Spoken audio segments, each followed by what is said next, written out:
और बिहार में बीते लंबे समय से जाति जनगणना की मांग होती रही है, लेकिन नीतीश सरकार ने राज्य आधारित जाति जनगणना कराकर उसके आंकड़े भी जारी करा दिए हैं। इन आंकड़ों के बाद एक बार फिर से राजनीतिक विवाद शुरू हो गया है। जहां जेडीयू और आरजेडी इसे अपनी जीत बता रहे हैं, तो भाजपा ने इस प्रकार की रिपोर्ट को आधा अधूरा करार दिया और नीतीश सरकार में अपने कार्यकाल में तमाम जातियों के लिए किए गए कामों का हिसाब मांगा। बिहार की नीतीश सरकार ने एक बड़ा दांव चलते हुए जाति आधारित गणना के आंकड़े जारी कर दिए हैं।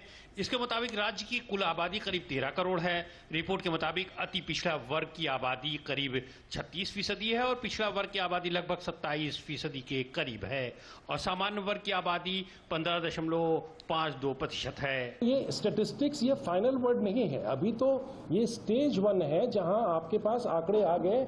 ये आंकड़ा सुलभ करना ही अपने आप में बहुत बड़ा चैलेंज है। जो 100% कवरेज है, it is to the best of our knowledge. अगर उसमें कहीं त्रुटि प्राप्त होता है तो will see as to what is to be done.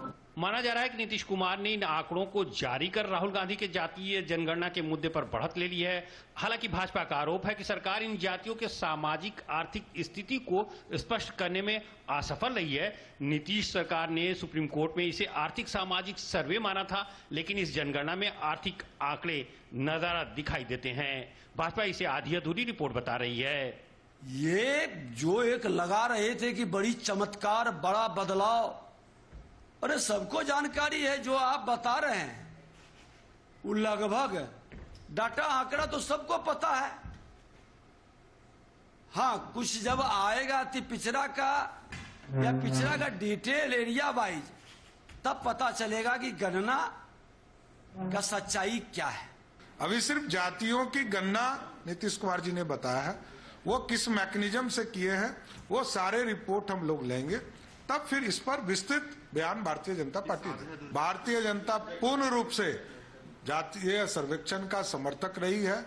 इस बीच केंद्रीय मंत्री गिरिराज सिंह ने रिपोर्ट को भ्रामक बताया है। उन्होंने बिहार सरकार से रोजगार और विकास कार्यों पर रिपोर्ट कार्ड जारी करने की मांग की है। 18 साल नीतीश बाबू और 15 साल लालू यादव, ये दोनों ने मिलकर राज किया और गरीबों को क्या उद्धार किया, कितने लोगों को नौकरी दी, कितने लोगों की हालत सुधरी, ये रिपोर्ट कार्ड होनी चाहिए थी। उधर आरजेडी और जेडीयू समेत कई अन्य दलों ने रिपोर्ट का स्वागत किया है। एक बहुत ही वैज्ञानिक डेटा को इकट्ठा करने का प्रयास किया है, जो कि सरकार के लिए नियम बनाने में, नीतिगत फैसले लेने में उसके नियत का पता चलेगा कि वाकई में जो पिछड़े दलित पिछड़े लोग हैं उनके विकास का एक मापदंड तैयार किया जा सकता है। महिला आरक्षण बिल पास होने के बाद INDIA गठबंधन ने जातिगत जनगणना को लेकर आवाज तेज कर दी थी। राहुल गांधी ने इसे पार्टी का बड़ा मुद्दा बनाया है, लेकिन अब सवाल राहुल गांधी के सामने भी है कि इसी तरह का सर्वे कर्नाटक सरकार ने भी कराया था। क्या सिद्धारमैया की सरकार अपनी पुरानी रिपोर्ट सार्वजनिक करेगी? बीजेपी राहुल गांधी पर यही आरोप लगाती है कि 2011 के जातिगत जनगणना की रिपोर्ट को क्यों चिदम्बरम ने व्यवहारिक नहीं माना था।